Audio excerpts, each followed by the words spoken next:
All right, hello. Good morning, everybody. Today's date is November 4th, 2022. This is a special meeting of the members of the State Liquor Authority being conducted in Albany, New York City, and Utica. This is also being live streamed on the authority's YouTube channel.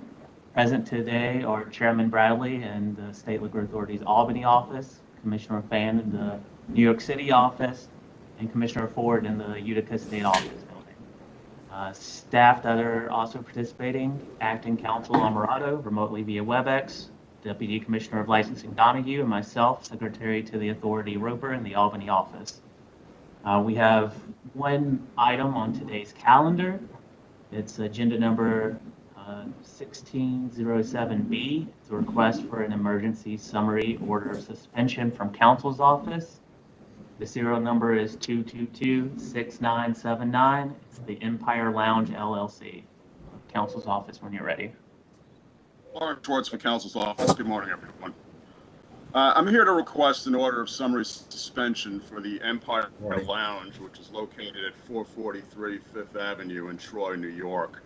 The documents and video which we have from the Troy Police Department and our communications with Troy Police clearly show that this establishment has become an extremely dangerous one for patrons, members of the police department, and for people in the surrounding community. Empire is being run by Jeffrey Jackson, who is the licensee's spouse. Mr. Jackson's repeatedly told the police that he is the owner of Empire. He's not. There's only one principal on the license. It's Mr. Jackson's spouse. You can see Mr. Jackson claim on the video that was available to you that he is the owner and that he runs Empire Bar. And it's become painfully clear that Mr. Jackson has no intention whatsoever of obeying the law as it results to running this place. Now, the licensee has only been operating at the premises since October 26th of last year. And pursuant to an operation plan with the city of Troy, the place is supposed to close at 2 o'clock in the morning. What prompted this application before you is what happened this past Saturday, October 29th. At approximately 2:15 in the morning, officers of the Troy Police Department went to the premises to try to get it to close at 2 o'clock in accordance with the operation plan. When they got there, the door was locked. When the officers eventually got through the door, Mr. Jackson, together with a man acting as a security guard and several other men, blocked the officers from going into the premises. The premises is not supposed to have security guards, by the way. And the recording which you have shows Mr. Jackson and the guard for the next 20 or 30 minutes or so just gratuitously screaming and cursing at the officers and threatening them. And it's clear from the context, the officers were just trying to do their job and they're doing everything possible to de-escalate the situation. Mr. Jackson is also recorded screaming at the police that they have no right to enter the premises, that it's none of the officers' business how many people are inside, and telling patrons not to leave despite the fact that the officers were trying to clear the place. And as the officers are trying to clear the place, Mr. Jackson is telling the DJ to keep playing, the bartender keeps selling drinks, and Mr. Jackson is screaming at the police that he's going to stop the patrons from leaving until he decides that it's time to close. Mr. Jackson also stands by while the security guard refuses to show his license to the officers. Now, the video which you have clearly shows a grossly overcrowded establishment. The maximum occupancy is 60 persons. The officers eventually counted approximately 120 on the premises, not counting staff. And again, on the video, Mr. Jackson can be seen pointing to a line of people outside waiting to get in and screaming that this is proof that the place is not overcrowded and that he's running the place as he sees fit. Now, the obvious fire hazard is increased by the fact that there are only two doors to this place. There's the door at the front, which was locked and swings inward and doesn't have a panic bar. And then the only other door to this place is at the other end of the building. So in order to get out, patrons would have to walk all the way to the rear of the premises through the kitchen and the storage area to reach it.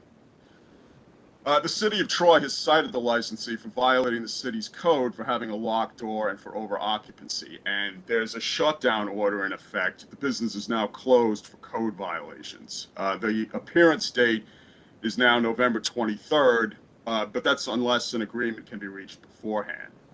Last we heard, which was late in the day yesterday, the Troy Police Department was asking for arrest warrants for Mr. Jackson and for the security guard. Mr. Jackson is a convicted violent felon, by the way, for a weapons offense, although he has been granted a certificate of relief from civil disabilities. Now, this place does not have a disciplinary history in the short time in which they've been operating, but they have had a lot of problems. On October 8th of this year, the police went there after 3 o'clock in the morning, which again, they're open in violation of their agreement to close at 2. There was a crowd of about 60 people outside, including one man with a baseball bat who was attacking other patrons and who also attacked the police. There were security guards, again, at that location, which they're not supposed to have, and the guards were unlicensed. We've spoken several times to Captain Montanino of the Troy Police Department. He had to go there on September 10th when there was a call for a disturbance outside the bar, a fight involving approximately 100 people. And on September 10th, the captain specifically warned Mr. Jackson that the place had to close at 2 o'clock. He told Mr. Jackson that residents were repeatedly complaining about the noise, about fighting, about double parked cars outside. Patrons are sitting and lying down on the neighbor's property, and there's littering, constant littering throughout the early morning hours. The captain observed all these things personally. And this bar, it should be noted, is in a residential area of Troy. It's not like it's in some industrial spot where it's not going to bother anyone. Captain Montanino also warned Mr. Jackson about these same issues during a joint inspection with SLA, which took place on August 6th. At that inspection, Mr. Jackson again told the police and SLA that he was co-owner, even though that's obviously not true. Again, there were security guards at the premises on that date. And it should definitely be noted that following the August 6th inspection, we did serve a request for payroll and banking records and invoices for alcohol. This request was sent certified mail and regular mail to both the premises and the licensee's residence. That went out on August 12th. The response was due back 2 weeks later. And as of November 2nd, that request has just been completely ignored. We haven't gotten anything back from the licensee. It turns out Jeffrey Jackson is on the certificate of occupancy for the premises. We do have a separate investigation of Mr. Jackson for availing going on. According to the attachments we've received, the Troy police have responded to this establishment numerous times on and before the incidents we're talking about, and it has definitely become a focal point for police attention. Every time they go there, there's security guards who apparently don't do anything besides obstruct the police when they get there, and most of whom have no license. It's a lack of supervision is the problem with this place to an extreme degree. The sole principal licensee is employed as a psychologist.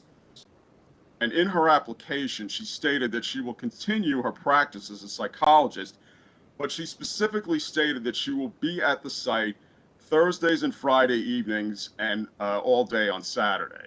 Now, October 29th, when this latest serious problem took place, was a Saturday. And despite the police being there for at least an hour, and despite her husband being there the whole time, there was no sign of the licensee. On September 10th, when the Troy police were there, and on August 6th, when the Troy police and SLA were there, they were, again, both Saturdays, and there was no sign of the principal on either of those dates either. So, unfortunately, we're left with Mr. Jackson running this place, and from the officer's statements, which you see on video, Mr. Jackson's behavior and reactions are very disturbing. You can see him on the video. He's constantly screaming threats and obscenities.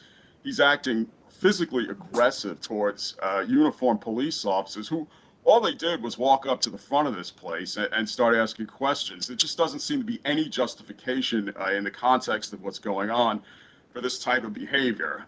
It's obvious that this licensee is willing to expose the community to serious dangers to make money by having as many people into this place as possible. But more disturbing still, he just doesn't seem to accept any kind of boundaries on what he can do running this place. The licensee has disregarded repeated warnings about the conditions. We don't know why Mr. Jackson was so anxious to keep the police from going inside when they arrived, what may have been going on in the back, in the basement or whatever. And I mean, at the risk of stating the obvious, the police and first responders need to be able to get inside the premises immediately, not when the person running the place decides it's okay. So I submit that Mr. Jackson and the licensee have let the community down very badly.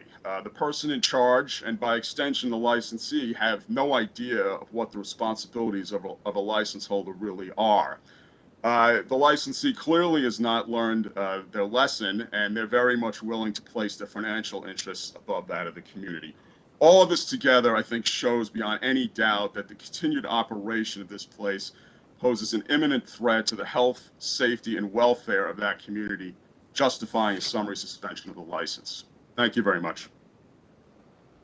Do the members have any questions? Larry, let me ask you quickly.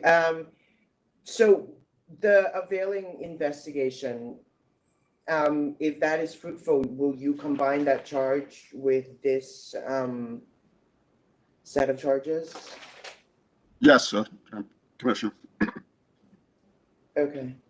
And was this a full board license establishment? Did we issue the license? Yes, they had been operating under a series of FTs from Right. October 26th, and then it was issued on September 8th. Right, and we gave them the 2 a.m. license. No. I believe that was pursuant to an agreement with the city of Troy that they were going to close at 2 o'clock. Okay, got it. All right, thank you. Did this go to the, Larry, did this go to the board or was it done by licensing board? I just want to be accurate. I'm sorry, I'm not 100% sure. I'm looking on This- workload and, oh, sorry. Tom. This was approved by licensing board, with jukebox, DJ, live music, dancing. As Mr. Schwartz indicated, the temporary permit was issued back last October. The license was issued, in September. They're supposed to have 2 employees, including the manager, and no security, as Mr. Schwartz has indicated. Okay. Their Mr. Schwartz? Go actual ahead. license was I'm sorry. issued this, I'm sorry, the license was issued this past September? So yeah, September 8th. Right. So So they they've been applied, functioning. Go ahead. yeah, they applied last year, obtained a temporary permit, and that was extended. So that started last October 2021. And so we haven't received anything on them until this from Troy PD. This is the first time that we've been, well, I'm not just this weekend, and I just mean this past couple of instances, like in August, September, and now. Is that correct? Yeah, I mean, there were complaints from the community before that. The first referral, I believe, yeah, we haven't heard any referrals from them prior to August. Okay, all right. Mr. Schwartz, did they have, it's obvious the police have been there a number of times previous to this date. Had they had negative interactions with the licensee on those prior dates? Yeah, well, again, the sole principal has never been there at any time, so they never had any interaction with her. The interactions they had with the manager, Jeffrey Jackson, the spouse of the licensee, who's always running the place. Yeah, I mean, they've told him about the problems. They've told him that he has to close. They've told him about all the community complaints. He didn't act. There's no indication that he behaved in a manner approaching what you see on the video on the prior occasions.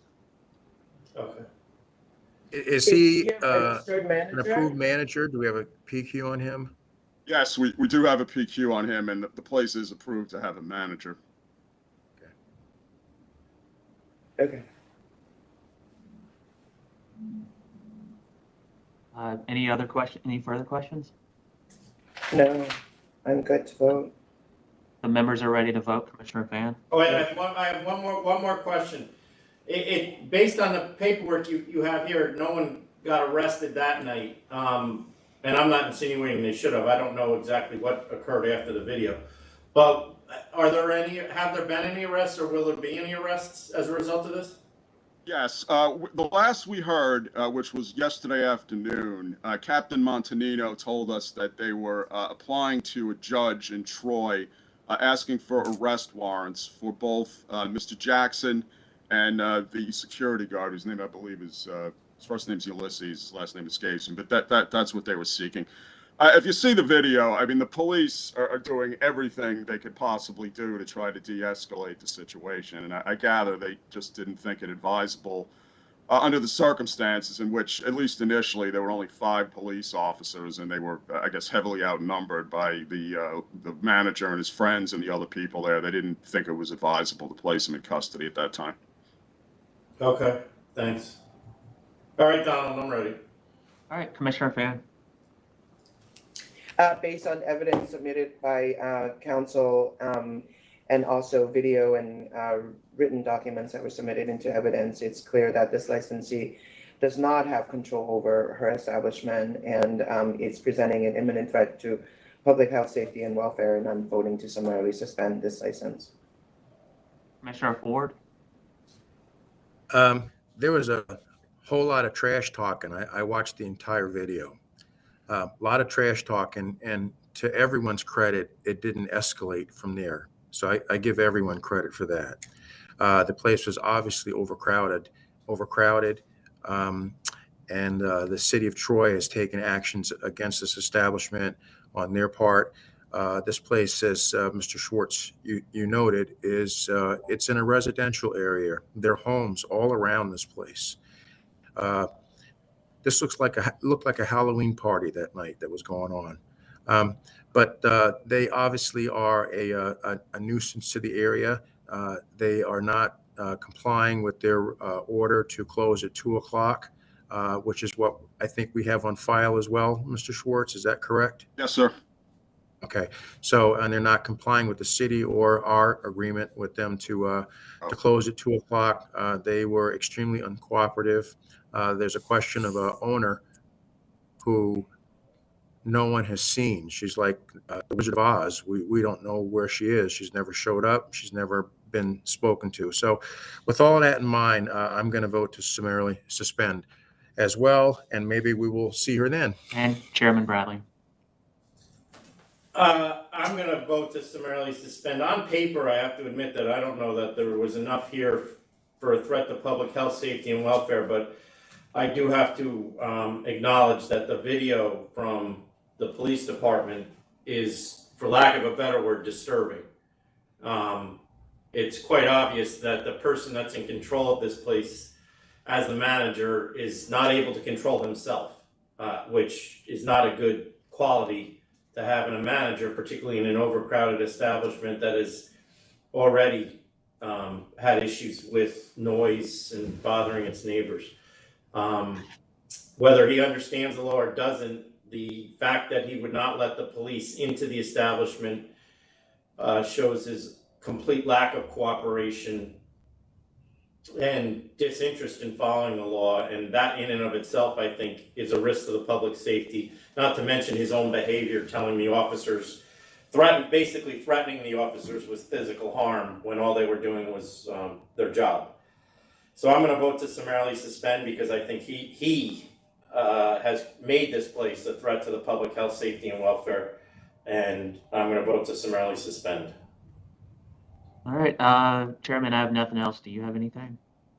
No, I don't. Thank you. Have a good weekend, everybody. This meeting is. Thank you. Mr. Schwartz, nice job. Nice job, Counselor. Thank you. Thank you all. Thank you.